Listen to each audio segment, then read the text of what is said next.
भारतीय क्रिकेटर मोहम्मद शमीने ऑस्ट्रेलियाविरुद्धच्या सामन्यात एनर्जी ड्रिंक घेतले होते, त्यावरून मौलाना नाराज झाले होते. शमीने रमजानमध्ये रोजा ठेवला नाही, हा प्रकार शरीयतच्या नजरेत गुन्हा आहे, असे उत्तर प्रदेशातील बरेलीच्या मौलानांनी म्हटले. त्यानंतर सोशल मीडियावर या प्रकरणात गदारोळ सुरू झाला.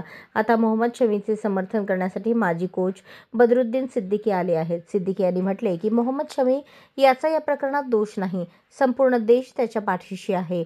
देशापुढे काही नाही. नेशन फर्स्ट हा संदेश सर्व मौलवींना मला द्यायचा आहे. तो रोजा नंतरही ठेवू शकतो. आमचा इस्लाम इतका लहान नाही की तो एका संकुचित होऊ शकेल. इस्लाममध्येही असे आहे की जर तुम्ही आजारी असाल तर तुम्ही नंतर रोजा ठेवू शकता. जे हा प्रश्न उपस्थित करत आहेत ते देशाचे समर्थन करत नाहीत. शमी देशासाठी काहीही करण्यास तयार आहे, अगदी रोजाही सोडत आहे. भारतीय संघ चॅम्पियन्स ट्रॉफीचा अंतिम सामना खेळणार आहे. त्यावेळी अशा विधानांमुळे खेळाडूंचे मनोबल खचेल. तुम्ही मूर्खपणाचे वक्तव्य करत आहात. तुम्हाला हे बोलण्याचा अधिकार कोणी दिला? अशाच नवनवीन अपडेटसाठी जनता राज्य न्यूज चॅनलला सबस्क्राईब करा, लाईक करा आणि शेअर करायला विसरू नका.